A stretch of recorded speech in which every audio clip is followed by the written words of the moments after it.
All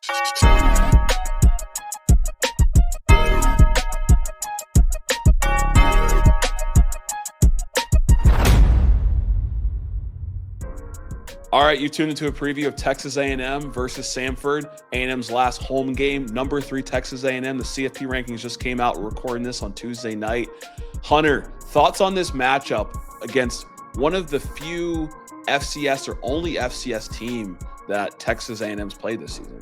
Yeah, it's a game in between two big ones. You come off of a major win last week that you maybe thought was supposed to be a little bit easier than it was after the big comeback. But now you have a game here prior to Texas.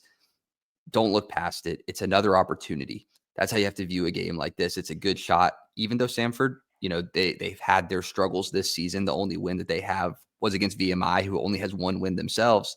It's an opportunity to do a couple things. So as we prepared for this game, there are some things to look forward to in this, that you can use this game as a stepping stone to get ready for Texas, to get ready for the SEC championship game, to get ready for the playoff run that you're probably 99% going to have. So this is a good game for that. So it's important, even though it's a tune-up game. It's the week pre-Thanksgiving week SEC game. It's a very important game, right? And we had Drew Tamu on our podcast last week, and we had a lot of excitement that came from that. We know what he brings to the A&M fan base, and talked about what this season means for Texas A&M. 10-0, historic season, right? This is the first time in a very long time they've been undefeated.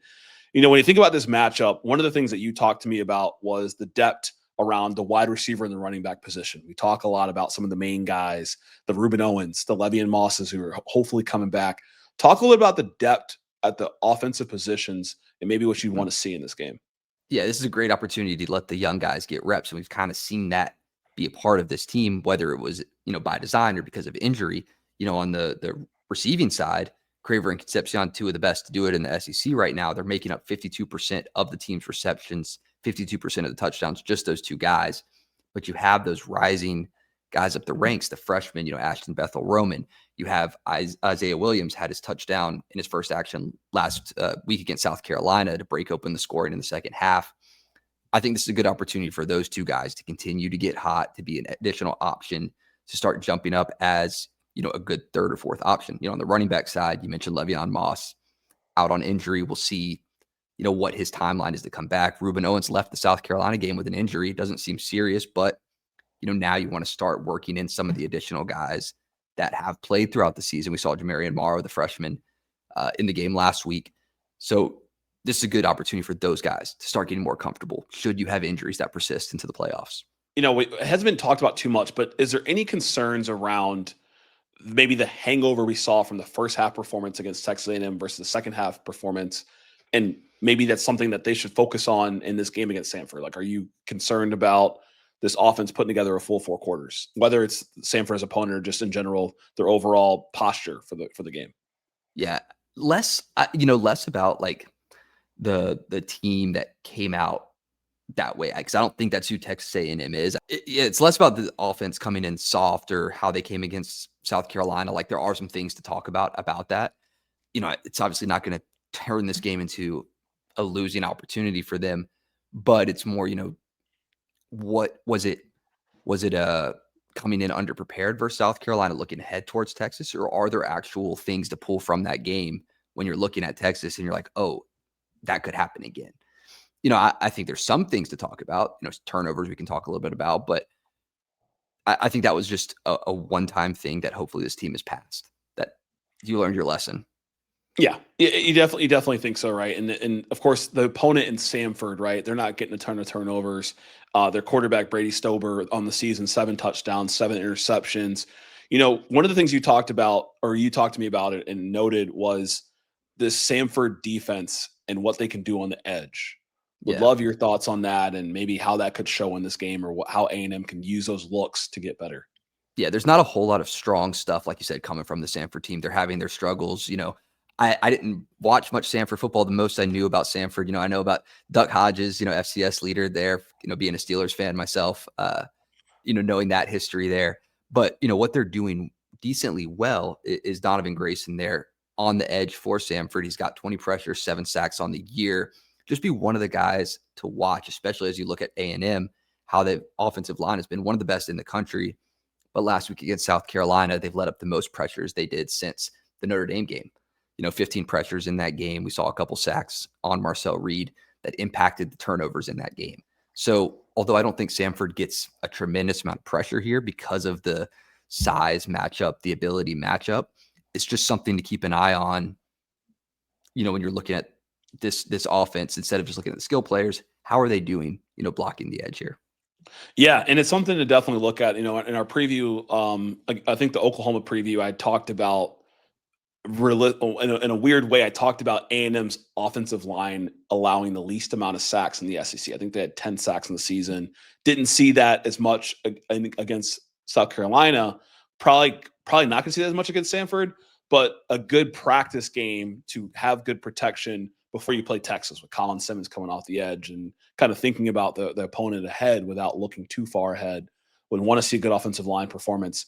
And another thing is, I want to see a game from A&M where there's minimal punts, a lot of offensive scoring. I want to see 28-0 at half. I think I talked about maybe almost like an Ole Miss Citadel performance, 49-0. When you think about this game and the turnover edge, thoughts around what Samford brings compared to what A&M could bring? Yeah, there's opportunity for A&M to get a couple turnovers here in this one. But, on the flip side, you want to see A&M protect the ball. That was a struggle against South Carolina. The 2.3 sacks per game, or 2.3 turnovers per game that they've had over these last 3 games, 10th most in the nation. Uncharacteristic for them, for Marcel Reed. We saw, I mentioned Jamarian Morrow earlier, had the fumble, the freshman running back. You want to see some of that cleaned up here. I think this is a good streak breaker. If you're having some of those turnover bugs over the past couple games, this is a good streak breaker for that. So you want to keep an eye on that. You talk about domination on scoring. I think you have the ability to do that even by continuously running the ball. And I think A&M does that a lot in this game. I think they run it, get in, get out, let a lot of these younger guys from the running back room get reps, because that is the one that's struggling with injuries more.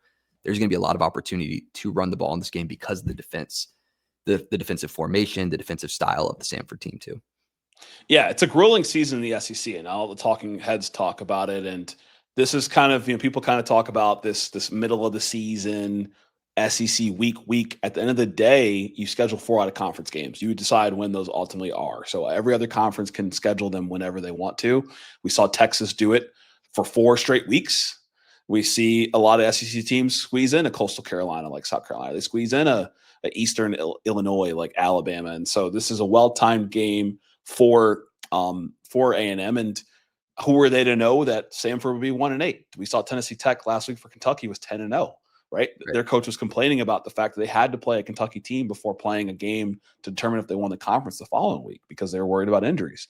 Right. So I think there's a little bit too much talked about when it comes to when these games are scheduled and who they're scheduling, because it takes 2 teams to schedule. And it's a kind of a side point, but I had to bring that up. No, it's a good point. And, it is a program. They just fired their coach. They have the interim coach, who defensive-minded guy. He helped bring App State from the FCS to the FBS level. So, you'll see some of that defensive-mindedness come into this game. They primarily 4-2-5 defense, like pretty much everyone else in the country at some point, bringing an additional back in there. But, it doesn't line up well with the Texas A&M team who has the physicality up front. When you're bringing an additional, safety in to play that star position in the 4-2-5, you see it a lot more in FBS P4 ball because you have those freak athletes. Here at Samford, it's going to be a little bit harder to have that guy be someone who could step into the box and stop, EJ Smith, stop Amari Daniels, stop, if we do see Ruben Owens come back in this game. So I think that's where the physicality comes in, is being able to attack more of a nickel defense that's, going to be undersized. So that's where I see in this game. Again, there's no line for this game right now. We'll see if there is one, just because of how much A&M will be favored over Samford. But I do see this as a great opportunity for them to get ready and tuned up for Texas the following week.